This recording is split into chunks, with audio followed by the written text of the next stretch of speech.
Hey, everybody, and welcome to another edition of Craft University. I am your host, Aaron Gore, Vice President of Sales and Marketing for the Fifth Ingredient and Vice President of the American Craft Beer Hall of Fame.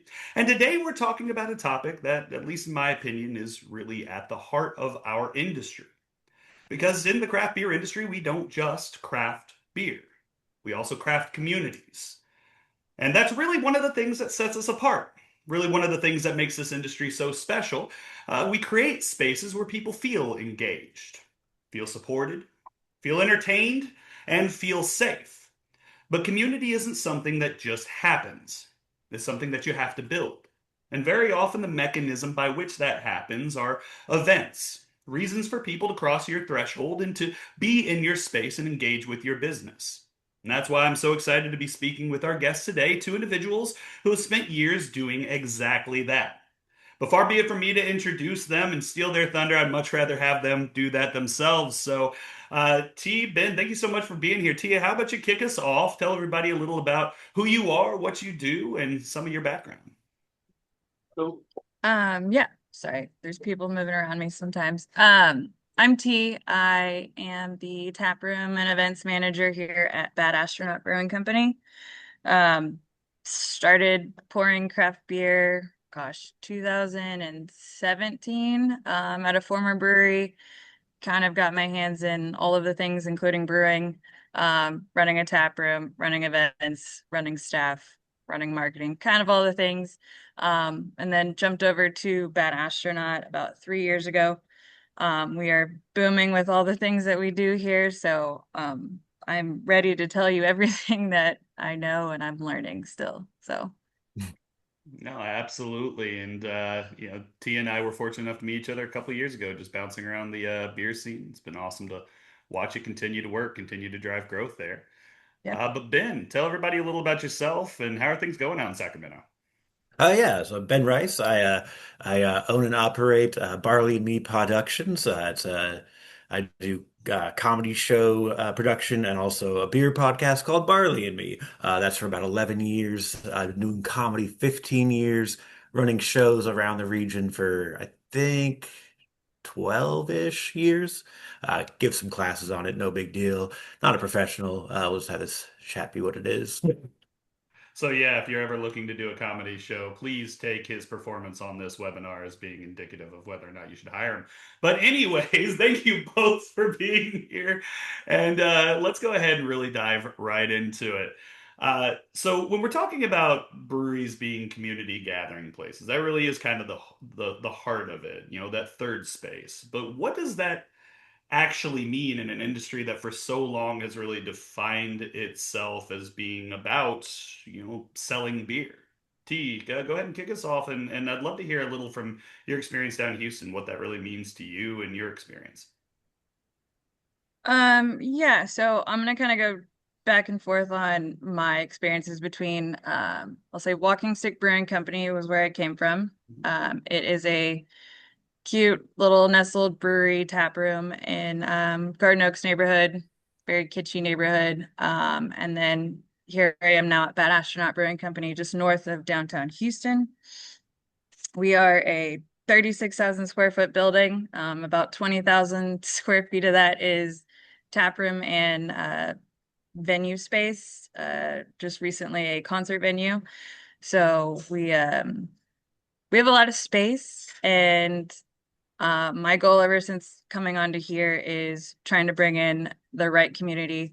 Tapping into your local scene is huge. Again, coming from a smaller, kitschy brewery, I was kind of capped on what I could provide for the community. It was a lot of baby showers, a lot of bridal parties, engagements, and stuff like that, to where this place is so big that I have to, fill in seats, not just by drinking beer. So all of the events that we host, truthfully are community driven, whether it's the local art industry, the markets, vendors, that's a huge one for us.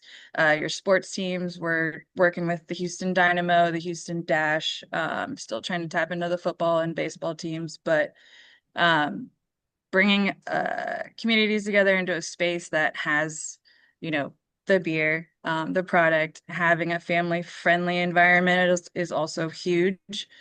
We have games all over our tap room, free games for customers. So that's pool tables, air hockey, shuffleboard, ping pong, all the things. So really just creating a space for people to come that's safe and I guess we get a lot of good vibes here. The vibes here at our in our tap room is very Houston. Obviously, the name Bad Astronaut ties very well with NASA in Houston, and so I think people love that aspect. And then the local art scene that we have, it's just who aren't we working with to build that community, and it's just ever growing. That answers anything. No, it absolutely does, and hopefully we have more of our share of good astronauts and bad astronauts. But so far, so good. But Ben, you've kind of come at it from the opposite angle as somebody who's engaged with multiple breweries, multiple tap rooms over the years, both in your role of interviewing and speaking with them throughout your podcasts in that role, as well as arranging events. Having to work with them as a vendor of some of this live entertainment. So, can you speak a little about what really makes a taproom environment something that is beyond just the bar, beyond just what's in the glass, but is also about who's across the bar from you, about the community itself? Oh yeah, that's a loaded question. So yeah, I mean, I think we've all, I'm not a brewer, I'm not an owner, anything like that, but I think I'm involved enough to be like we. So sorry about that language for anybody who's offended by it. I understand entirely. But I think we've all understood for a long time that good beer isn't all you need anymore. We're looking at a third space where there are limited third spaces. I know there's a big debate about kids and breweries and things like that, but at some point you have to acknowledge that there are no places to bring kids at night anymore. So they're like, look, parents need to get out of the house. But yeah, I think everybody understands the importance of having community events, being involved with fundraisers and things like that, and giving your customers a value-added proposition. So, that could be singles nights and comedy nights and music and things like that. So, I don't think there's very many people that don't understand that anymore. So anybody who's tuned into any of these Craft University webinars in the past, and I'm sorry to bore everybody who has, but has heard me make the comment that these days we're a hospitality industry with a beer problem, not vice versa. Yeah. But the one thing that I've heard from you, Ben, that I've heard from UT, a lot of events, a lot of incredible things that you've both seen success with. What I haven't heard is beer dinners and tastings and even beer releases. And it's not that those things aren't happening. But really, one of the chief challenges I feel like a lot of breweries have is that in their mind, they're very conceptually stuck in this idea that they are a craft brewery rather than a venue that happens to make its own beer. T, especially coming from Bad Astronaut, can you speak a little to some of the challenge of being able to get people who are not necessarily craft beer people, for whatever that term actually means, and really get them to be invested in your space in the same way as the people who are just there for the newest IPA, the newest barrel aged stout? Um, Promoting our product has been very difficult, I will say. As a brewery, it is very difficult to get people in just to drink your craft beer. What we've noticed, and ever since I've started at Bad Astronaut, is people don't know us as a brewery. They think that they're going to a venue because of all of the events that we host. We're doing live shows, touring bands, um, all kinds of events. I have the Houston Toy Psychos. It's a big collectibles market. I've hosted 2-day tattoo conventions. Like it is very hard to promote the beer itself. I think it's a bonus that we do make our own product, and once we get people in, whether it's for an art show or a concert, they're like, I want a Bud Light or I want a Lone Star, and it's like, well, we don't make that, but we've got this, and this is what we make in house, and then just further promoting the brewery side has been difficult. And so we are, in fact, truthfully riding on all of the events and all the things that we have to bring in people to the space. And it's a bonus that we do make great lagers and great beers. But it is still very difficult to market and promote what we carry. So it is an ongoing battle to get people in the tap room. If I don't have an event happening, it is very hard to fill 20,000 square foot of space in Houston. You know, there's breweries kind of everywhere, but um, yeah, all I'm going to say is it is still very difficult to promote the craft beer side. Um, and it's those events that just keep people coming into the doors, and then they like the product, and then they're like, oh, I can buy you at the local grocery store. It's like, yes. So it kind of goes hand in hand with always the events and what you bring into your building, because the beer's here, and people are going to continue to come here for the events and the beer. So that's just kind of our struggle. If you look at our social media right now, like I don't know the last beer post I've had up there. To whereas, you know, most breweries it's like pint glass, like staged and model beers everywhere. But like here, it is just it's an event, a concert, an event, a flyer. Here's a new release. So it just kind of gets embedded. For a lot of brewery owners, I know that they see that as a problem, but really it's not a problem at all because what we're really It's not, owning up yeah. to is the fact that the reason people are there may be the beer. It's not necessarily the beer, and what we're really using the beer for is to bring in more margin than we would if we had to buy those same beers at wholesale. That's really the benefit there. And it doesn't mean that the quality of your beer doesn't matter. I mean, to your point, T, when people are there watching an event, they have one of your beers in hand just because it happens to be there. If the beer is good, they'll remember the wonderful night they have. They'll remember the name. They'll remember the brand behind it. But if they have a terrible beer, all they're going to remember is the beer they had to pour out. So Right. being able to support that with quality isn't necessarily arbitrary. That's core to the experience. That's core to getting them to not only come back but continue to seek you out at retail as well. But part of the challenge here is also creating a larger taproom experience. And Ben, I know you've gotten an opportunity to be not just in one or two taprooms over the years, but all up and down the California coast. So can you speak a little to some of what makes a true taproom experience and why that's so important for making people have a wonderful evening, not just, having something nice in a glass? Yeah, what I'm going into a tap room, what I want to feel is that it's alive, right? That there's a welcoming thing. Like, I was just thinking about this because I was like, well, I should probably think about what I'm going to talk about. Um, if you just got like, a big metal, thing of your brewery name on the wall, that's nice, but everybody has that. So I'm looking at something that you can change with the times. Like I was just at Moxa in Rockland last night, and they have this big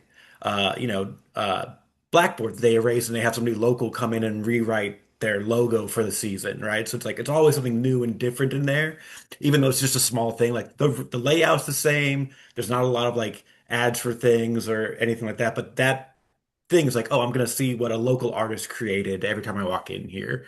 And I think something that keeps people coming back is like not only new beer, but there's a new thing to check out that they can bring a friend to, and it's like, well, I don't like to drink the same thing, so yeah, I really think that giving people just small changes in your scene helps.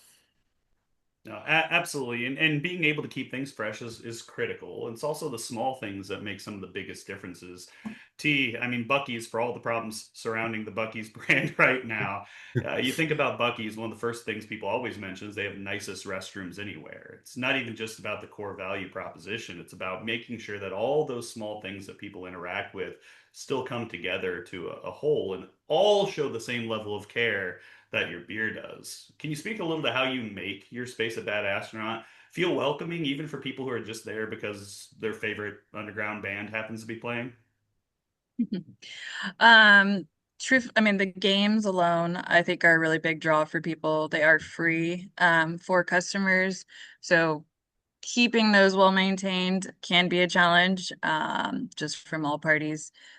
We do a gaming checkout system now instead of having like the pull queues out. You know, you got to turn in your ID to get this stuff. But the space is huge, so it does take a lot to clean it up. I will say that something we do when I say we talk about our local artists. So if you've ever been to Bad Astronaut or are familiar with us at all, again, we do work with a lot of the local artists, and so we've actually let them utilize our outside walls of the building for mural space. So we have really cool murals that are drawn up on the side of the building. Something we just did back in June was so it's called Spray City Walls. It's a group of artists that do live graffiti in the building um, while it's open. So it's an open air building with windows, so you can actually see the artists like painting really cool murals in here. So in June, we actually had them fill in the rest of the white space inside the building. So we have really cool, badass murals inside. So that's still a new draw for people that are coming in and they're like, oh my gosh. I will say we have a giant Ron Burgundy as an astronaut mural. I mean, it's massive. And while they were painting, we were just like, is that Ron Burgundy or is that like a famous astronaut we're supposed to remember? And then as it came into fruition and it was done, everyone's like, that's Ron Burgundy. And so it's really hilarious whenever customers come in and they're trying to point out, they're like, can I ask you a question? Is that Anchorman? And so those little those snippets of paintings that happen throughout the building, outside and inside, is really neat. Obviously being in Houston, there's a big DJ Screw painting outside, so that gets a ton of traction. We have a lot of local artists, For local anybody who rappers. doesn't know who DJ Screw is, who's not from the Houston area, please look up Bunby and DJ Screw and the entire Houston scene. Lot of good stuff. Yeah. Anyways. We also have a big pokey mural on the side too, and artists will come through and they'll call me and they're like, "Hey, can we shoot a music video outside of your building?" And I'm like, "Sure, tag us." So I think the paintings alone for us has always been a really cool draw of engagement, showing that the local artists and what they do. And some of the local artists are 14, 15 years old coming up through the scene. So that kind of stuff is really neat to bring in. I feel like an open bar tab is probably not the answer for those ones, but uh, speaking of live entertainment, and I'd love both of your feedback on this, but Ben, in particular, kind of with what you do with things like comedy, good comedy can really make an evening. Bad comedy isn't worth even being in the room for. So, one of the fears that I hear a lot of times from brewery owners, from general managers, is fear not only of being able to vet the entertainment, make sure it's quality, but even how do they know whether or not they're doing incrementally better than they would be without it? So, do you have any recommendations for being able to work with vendors, with promoters, or even with talent themselves to ensure that you're able to have a good experience, not only for that entertainer, but also for everybody who's going to be there on a given evening? Yeah, I mean, for me, I've been doing this a long time. I've learned the not to do's pretty quickly, and I'll still, fall back into them every once in a while. But really, I like to make sure that I'm having a very long conversation with the vendor, the brewery or whatever, about what their expectations are and what I can provide them within that. Because I'm like, you can have your local showcase, you can have your headliners, and things like that. Um, so sorry, I was reading the chat and I got distracted. Me too. Uh, so yeah, basically you have to find somebody that you can have conversations with, that you can see that their product is good, their processes are good. Um, you know, um, Ask for clips of the people they want to book the first time, and if it seems wrong, be like, this is not going to be for me. It's okay to say no. Like, you don't need to proceed with somebody just because you've talked to them. That's, I think, one of the great lessons I've learned around the beer scene is, if it's not an immediate yes, it's a no, right? If it's not an emphatic yes, it's a no. And I think that's reasonable. And, obviously you're going to look at you have to access your data on sales, and you look at what your slower days are. And that's where I'd recommend filling in with a thing that's a little bit more risky, is all those days where you're not really doing that great anyway. So I do a lot of Tuesday, Wednesday shows. Monday, that's always a fight, but like I'll do it. But yeah, and then you look at it. Like, I remember one of the first shows I ran that was a long-term show. That, like, we doubled our normal, Thursday, and then, like, hey, the next month we're like, hey, we doubled that Thursday, and so then we were off to the races. Like, this is going to be our Thursday thing because it brings in money well beyond what a normal Thursday does, and you set your money based on that, or the expectation of that. Um, yeah, I think that's pretty much it. It's just being open about what you want, what you don't want, what you can and cannot do. And making sure that the person you're talking to when you're looking at like a booker for comedy, like what I do, make sure they know what they're talking about and they are willing to tell you about the negative sides of comedy. If they're going to tell you this is a guaranteed moneymaker, they're lying to you. Like, you know, Yeah. Yep. if they're not put, if you're like, oh, we should do an open mic to test it, and they go, sounds great, they're bad. Don't let them do that. Or if anybody tells you an open mic is a good idea, to kick them out. That's what I'll say. Anybody who tells you nothing but the positives is usually Yeah. not going to be trustworthy, and that goes all the way to any sort of salesmanship. And I say that as somebody with a long background in sales. Yeah. But T, one of the big challenges when you are doing these is really seeing, especially if you've been running these events for a long time, what's the null hypothesis? How do you know what this would look like if you didn't do that particular type of event or didn't do an event at all? One of the things I hear from a lot of breweries that I interact with is we've been doing live music now for 3 years. I feel like I might be paying too much for it, but I have no idea what my Fridays look like without it. Do you have any ideas on how you really make sure that you're getting your money's worth? That way, it's not just good for the artist, it's also good for the venue itself. I will touch on what I know. So, because we've grown and developed this independent venue now that we have, I have another team that works with all the booking and the settlements, and we get a lot of the, hey, my band wants to play here, like, cool, or like, hey, I've got a comedian. It's like, we need some proof of like what kind of tickets you can sell. What's your following, what's your marketing plan? Um, back to not getting my beers promoted. My marketing team is solely honed in on these concerts and these artists and comedians. And, we're dealing with agencies out of California, like UTA, CAA, all those. And we've learned that we've had a few that are like, book this person, they're going to sell out this, but they have a high guarantee. And here we are not making those ticket sales back. When, we solely care about the bar sales and how the exposure of getting people in, but when you can't sell tickets to someone that's guaranteed X amount of money, that comes out of our pocket. And so truthfully, we stopped the open mics a while ago. We don't handle comedians unless they're 300 plus seated shows. Mhm. And that's just kind of our set. We've set the tone now. It's we hosted Nimesh Patel. He was a Netflix guy, and that was our last really big one. He sold out 6 shows, Friday, Saturday, and Sunday. So we did 2 shows back to back each night, 300 each. Made great money, got his money. But these smaller comedians, there's a lot. I feel like the comedy scene, I don't know what it's like over where you guys are, but it kind of dipped for us in Houston, yet there's more smaller venues popping up. Like I think the Riot just moved into another new spot.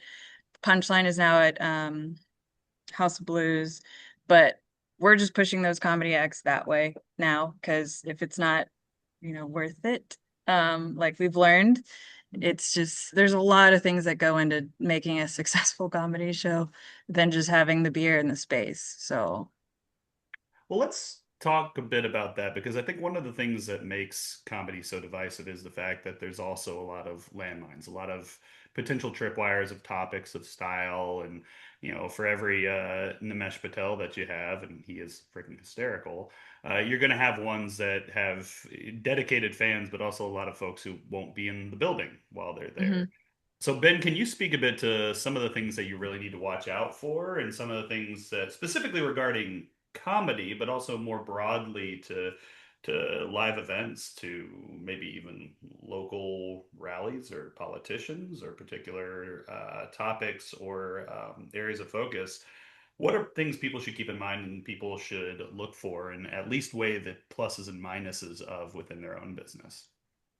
Yeah, I mean, to me, it's really if you haven't worked with them before or the booker hasn't worked with them before, you've got to take it with a grain of salt. You've got to do your Google searches, see how they're actually being responded to currently. Anything you didn't know about that you should probably know about. One second here, don't mind that. I can't talk without getting interrupted. It's not allowed. So, um, yeah, you just have to do your homework and figure out what does and doesn't work. For me, I really focus on building up a sense of trust that you don't need to check my work. I'm working for you. I want this to be successful, and so I'm not going to bring you somebody that I don't think is going to work. And if I am like on the fence, I'm going to be like, hey, this might not work. I want to run it by you. What do you think? I think it's a risk, but it might pay off. And generally, we're also dealing with a world where people don't buy tickets in advance as much as they used to. They Nope. never Um, do. They yeah, never so do. a lot of the thing that I think is an error is to fold in on something you've agreed to do. Just do the show. If you lose money, well, whatever. And there's really not a lot of lesson to learn from it unless you lose money because people are like, I didn't like that person. I didn't want to see Mhm. that person. The only lesson you can really learn is like today, people don't have money because their electricity bill went up $20 for no reason. That's the only lesson you can really take. Like I did a paid show earlier this month, and like I got there, and the venue's like, "Oh, this is going to be bad. We're like not even breaking even." And I'm like, we're an hour away from the show, dude. People are going to walk up, 15 minutes to go. You're going to be fine. And it ended up being like, I think it was like three-quarters full. I'm like, hey, that's pretty good considering you only need to sell a third to make your money back. Like. Mhm. So I think you can panic all you want, and sometimes it plays out that you should have. But you can always use that on the next show. Like, hey, maybe we lower our guarantees just to cover that gap. But we build in a tiered structure, so if there's more sales, they get more money. That can be a way to kind of make Right. everybody happy.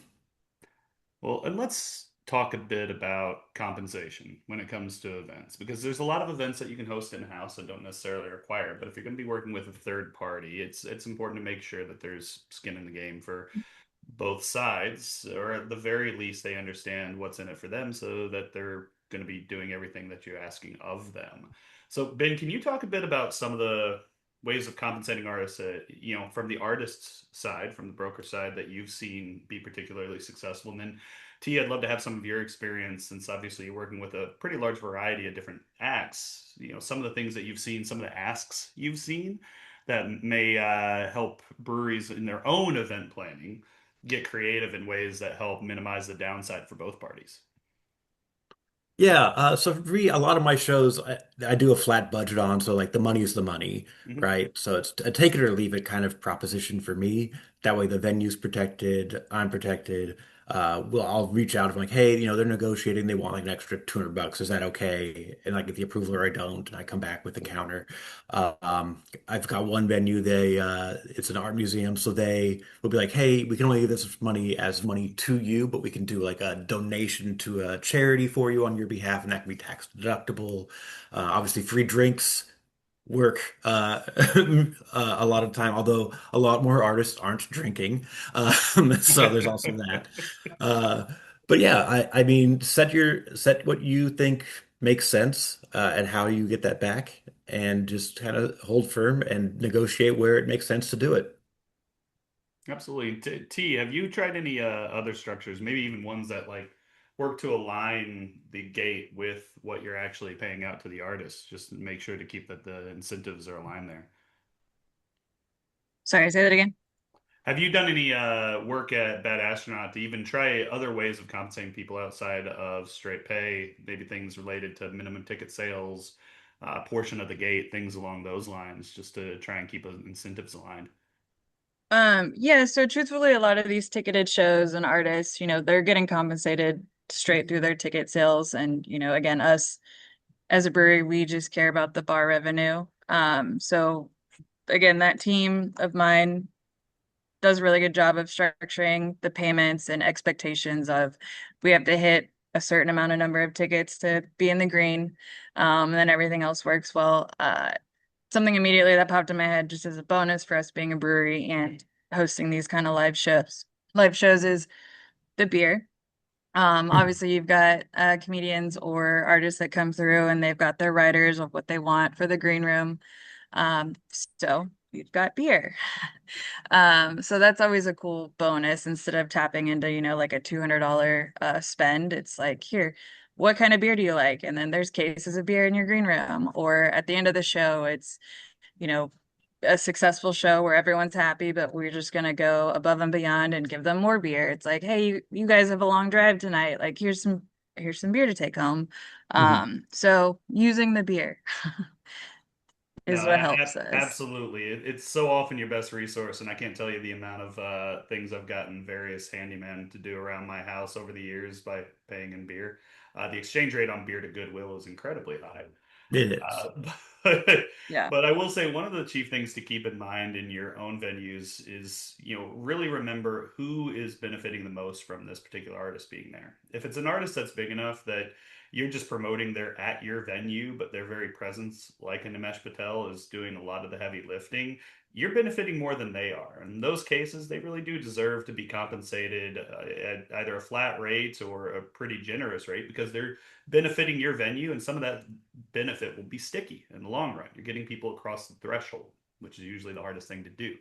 But if Mhm. it's somebody who is there to provide entertainment, but for a lot of it, you're going to be doing effectively the marketing for them, promoting who they are, what they do, getting people excited for this through your own social media, your own channels, your own communication. Now you're doing a service for the artist. In that case, it is all right to try and cut them into a percentage of gate to help keep them invested and help make sure that they're carrying their own weight on promoting the event as well. But it's important to also make sure that you're negotiating fairly. This doesn't have to be zero sum. The best of these events are ones where everybody, the vendor as well as the entertainment, are able to all benefit, and in particular, the customer. You can't keep them out of that either. But Ben, I know that you're not just running one-off events; you're also running ones that have a little more frequency. So, does the dynamic change at all when you have a more regular gig versus one that may be just a one-night event? Uh, yeah, I mean, that definitely changes. The one night events are so stressful because you're thinking about it all the time. Like, where are we? What's happening? Is everybody happy? Is everybody communicating? Does the venue understand what we're doing so they can properly promote it? Is the promotion reaching who it needs to? Are the tickets moving, or do we see the patterns we would want to see, even if they're not moving? Like, hey, we're getting a little bit of a trickle, which means we'll eventually get that tidal wave.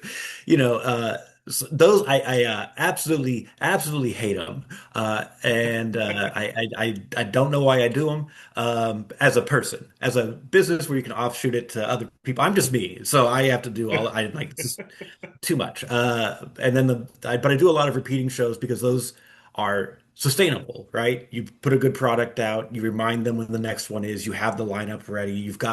I start doing I put out flyers on the tables like that are just reminders. Hey, every third Thursday, this is what we're doing. And you can bring it home, put it on your fridge. You can put it at your work, and maybe coworkers come out. You can put it up on signs out in the city. So I tell people like, if you want to take these and put these out for us, like make the fans promote for you, right? And it also saves a lot of money on like individual flyers that you're putting out around the city, which I have found very little return on because people Uber where they're going. They're not walking the streets to get where they're going. They're not stopping into a restaurant like, oh, what's this thing on your table? They're getting DoorDash. So having just this is the thing we do every month. Here's a general flyer that's kind of eye-catching. I've got one that's like a sparkle pony. It's just like, what's this pony? Oh, it's comedy. Okay, so that I Yeah. think is a more effective and easier and lower cost promotion if you're doing it consistently on the same schedule.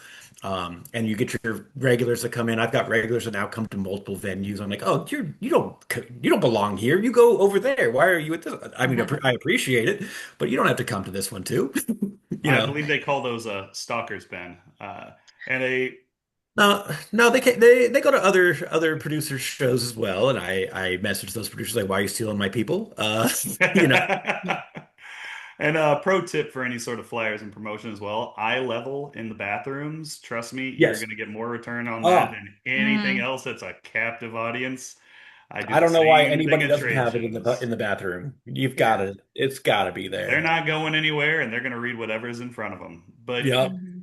T, it's not just about the person who's interacting with the entertainment and the promoter. It's also about the people who are serving the customers. It's about the people who are moving and working within this environment. How do you ensure that the staff is armed with all the information that they need and also feels comfortable being able to support these events? Um, Communication is key. I print out all the things, all the schedules. I message them on all the apps and directly. But we do meet monthly, especially during our concert seasons when they're sometimes we're running 4 to 5 concerts in a week. And that can be a little taxing on staff. But with that, keeping them engaged with what's going on here has been really helpful. I will say one of my bartenders, he is in a band. He's a musician. He's also a photographer. So we've kind of integrated him into being like a stagehand. So he works directly with my sound team, my production team for concerts. So I think giving them different roles in-house has kind of helped, I don't know, put a little pep in their step. It's exciting that we're hosting all these people, all these touring bands, but keeping them engaged, seeing what they have to offer, so Steve will, when he's off the stage, he's taking really cool photos for us. But he's also, he can jump behind the bar. So kind of cross-training all of them to help in all those things. Some of them help work our box office. We have a table where we sell the tickets. So kind of shuffling them around into all these different positions has kind of helped that drive with them. Obviously, the money in the bar sales is great, but another thing is we have a whiteboard, and everyone in here loves music, and so they will write down their favorite artist or someone that that they think could perform here, and then my talent buyer, my team is like, hey, I actually know the manager that represents this band, and then sometimes we end up getting those bands. So just kind of keeping them in the scene with us, like behind the scenes. We're still a very small team, but stuff like that, I think it's more fun for them than just pouring the beer, because they get to interact with artists that they either like or discover that way. And it goes back to something that comes up often here in Craft University, which is the importance of communication with your teams. And, it really what you're doing is leveraging the fact that they all have their own networks, they all have their own ideas. You're really expanding your reach, expanding your ability to do what you're already setting out to do. Now, if you're an owner who's holding on so tight and refusing to share information, refusing to take advantage of the fact that you have these talented people working for you, these smart and connected people working for you, it's only to your detriment. So communicating with them is one of the best ways to be able to take advantage of that. But one of the things, Ben, you said earlier kind of stuck with me, and that's the idea that you do have regulars that follow you and your shows even to other venues. From the entertainer side, that's exactly what you're looking for. But the flip side of that's actually a nightmare. And that's the fact that now you have regulars that are starting to migrate to other locations to follow the entertainment. Here in the Charlotte area, I'm sure everybody knows Cousins Maine Lobster, very famous food truck doing lobster rolls. They became famous for every time they'd show up, they'd absolutely pack house for you. And then the next place that they'd go, everybody'd follow that as well. So all this is driving T. I'd love to hear a little more about how you create an environment that's still welcoming for regulars, one that still encourages people to be repeat customers, even as they're having this wonderful experience that may be migrating to the bar down the street in the following weekend.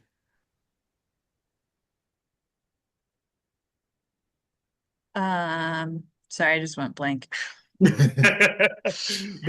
feel free to jump in as well if you've had any experience on that as well, because I'm sure that Yeah, that's yeah. I something that mean, you've look, seen in some of the venues that you're working with. the longest short is they can't come to you every day, right? You're not losing a customer because they went to go follow Cousin's Main Lobster. You're not losing a customer because they came to a second of my shows. They're still coming back to my show that I'm doing in 2 weeks, right? They're fans. They're going. They like beer, and they're like, I like beer, and this place has this food truck. You're not losing a customer, and I think that's not the way to look at it. Um, I mean, what we want is the people that will come back, but still they'll go out and they'll see what the world is, and then be like, you know what? I do have one true love, and it's back over here, and I'll be back on Tuesday, right? That's what you want, as far as that, because you don't want to dominate their life. You want them to be like, this is my home base, but I can still go out. Yeah, there's not an electric fence around a venue.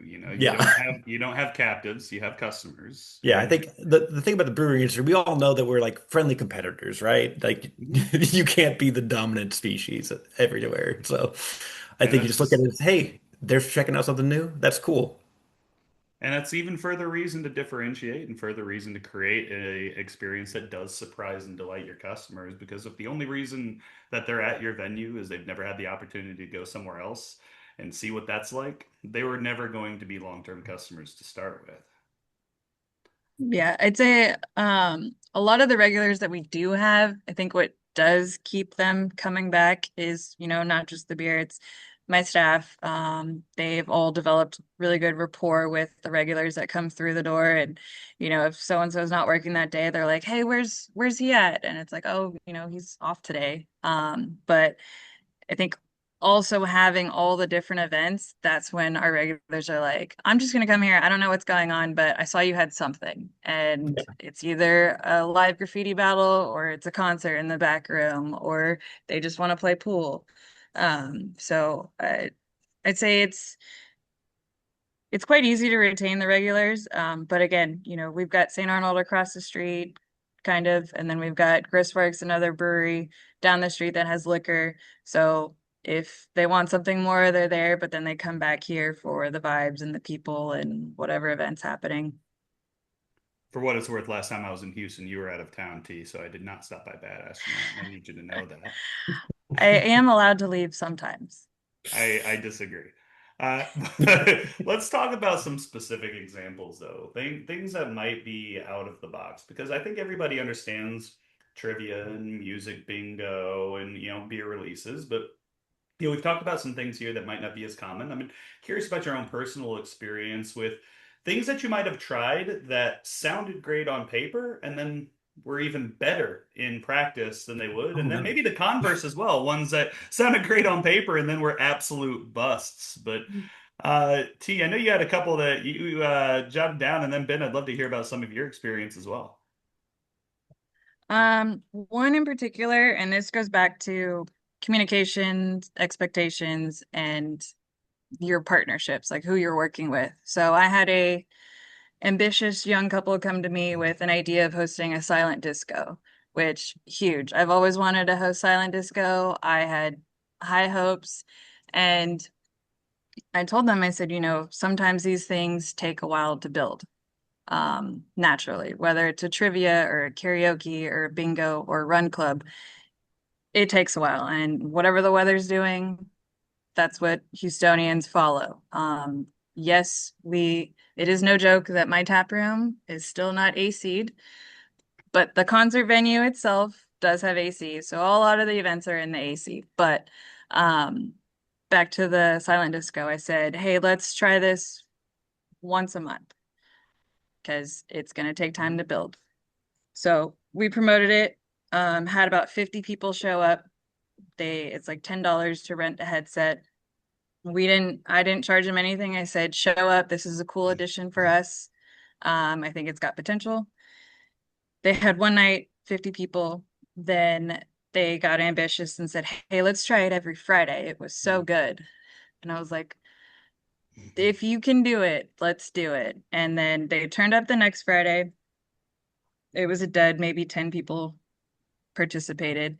So then they came back to me and said, "Oh, we're going to be out of town the next 3 weeks." Okay, so that already lost its consistency and it's following. And then they just kind of ghosted and now they want to come back and I'm unsure of how I want to proceed. What I want to do is buy the equipment off of them and then have it in-house all the time because such a cool thing, silent disco. Like I can have a concert, I could have an event. You could just want to be in the tap room playing pool with a headset on. And ultimately, if you know anyone with silent headsets, do it and try it because it's really cool. But, you know, getting that consistency and trusting the people and the process and the venue, like just listen to us. Like it does take a while. My Lotteria, it took 4 months for it to build. And then they got too big and they had to go somewhere else. So it's just communicating on all those things and having your expectations with whoever's bringing in said event idea and sticking them to it, having a marketing plan. Because then it disappeared and my staff was upset. People were like, "Hey, I thought you were doing silent disco." It's like, well, we'll get back to you on that. So That's the pain it takes when you want to listen to someone, but then you didn't have everything like fully in line. And I think it's a couple of excellent lessons there. First is consistency. Consistency is critical, but it's also important to know if you're scratching an inch or building a habit, because those are two very different types of events. And sometimes Yeah. events, if you run them too frequently, people don't need that much in their lives. Silent discos, to your point, a lot of fun. I get one done, I'm pretty much set for a while. You have Yeah. people who go to karaoke every weekend. You have other people who do karaoke twice a year, and that's more than enough for them. So, getting a feel for the frequency is also important for dialing these in. But, Ben, tell us a little about some of the ones that you've done that have really overperformed your expectations, but also maybe some that have drastically underperformed what you Yeah, hoped. yeah. Comedy's always a dare, but I do find this is just advice for you if you're going to consider comedy. You see that you do the first show and it crushes, right? Just everybody's there, they're having a great time because the producer's going to put on the best show they can. They're going to bring their favorite comics. It's going to be a great show. And then month two, this is how I do it. I do my second best show first. And then I do the best show second, right? So be like, now we got word of mouth going. This is a great show. And then show three, you better make it really good, like pretty much on par with those first two. And then you're like, okay, we're doing good. And then you don't know what you have till month four. That's when you can figure out whether or not this was people excited because there's a new thing or they actually like the thing. Um, so for me, I tell people the first 2 to 3 months are a lie. Even if it's not well attended, like you said, T, sometimes you're building it, right? You're building the fact that it exists, that it's a thing that's available to people. So most of the time with comedy, they're there the first time, but sometimes they're not, and you have to build it. And at some point, it's not building, and you can just go, that's not what I thought it was going to be, and we're going to go. Um, Let that one go. Yeah. yeah, and it's okay to let it go. And sometimes you might hold on to it too long, and you might do your taxes and be like, "Oh, I lost money doing comedy this year because I held on to that show too long." And that's fine. That's fine. I don't speak from experience, but I tried to do like a community uh, art program where it was like, come out and it's all ages and it's artists and musicians and poets and comedians and like all like any kind of art you could possibly imagine was there. There's people that are painting, there's people that have won awards and are like international and they're selling some of their like stuff. And I was like, this and it was like the city was behind it. I was like, this is gonna be great. And 8 people showed up. Oh, wow. That is an impressive level of not nailing it. Yeah. So I'm like, and like the city donated money. That was pretty much how I paid the people. I'm like, uh, here's $100.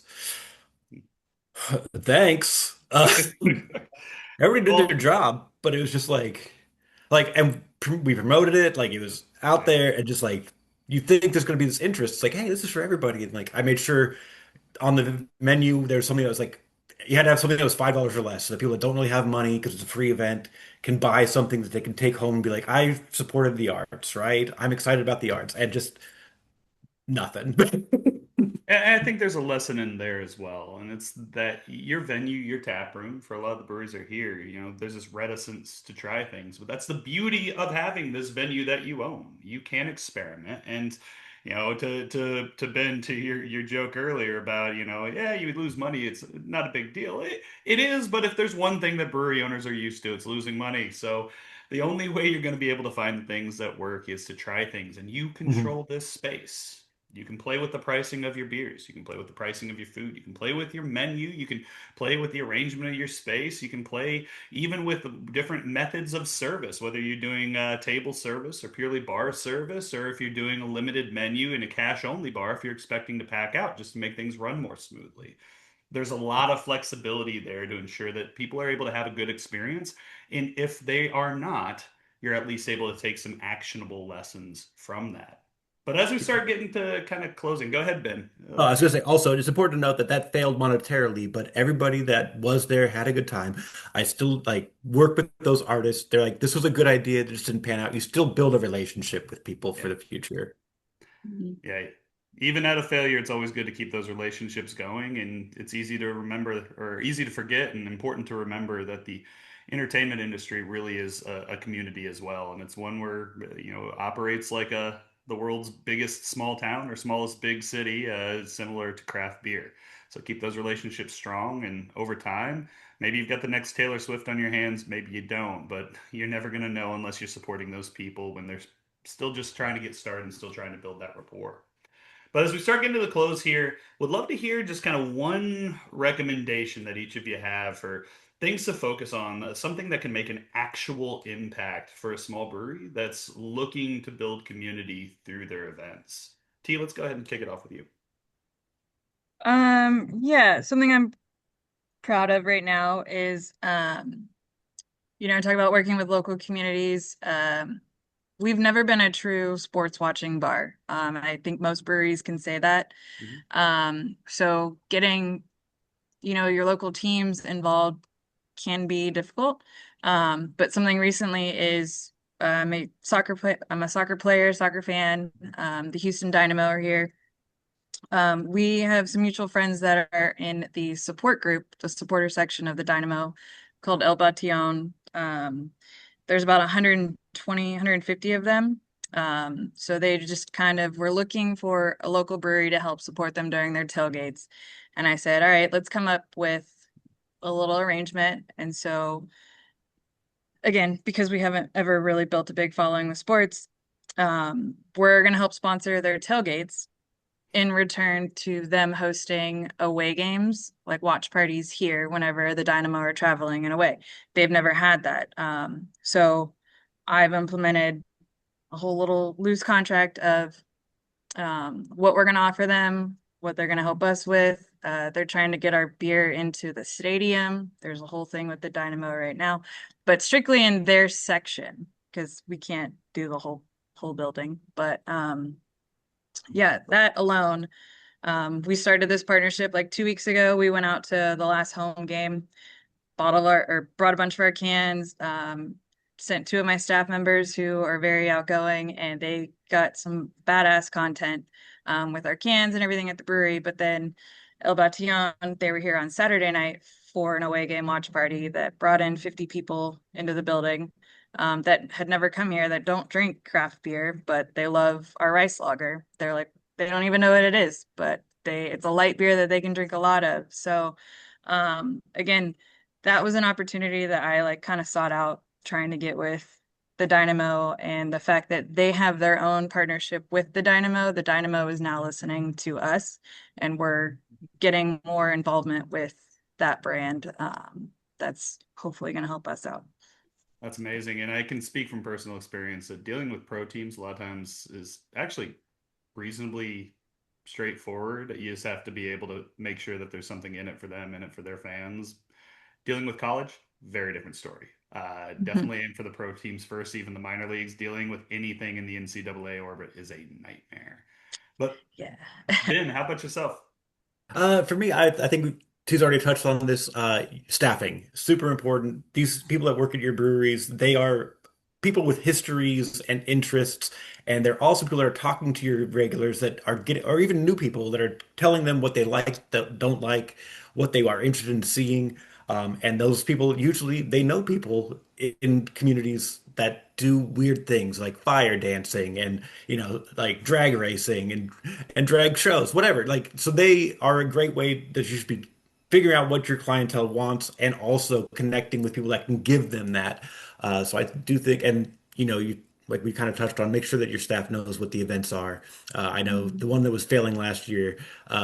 I came in and there's an art bartender I'd never seen before. I usually have the same bartenders. He's like, "It's what's tonight?" I'm like, "It's comedy." He's like, "Oh, you're an open mic?" And I'm like, "No, like a national headliner who has like multiple specials."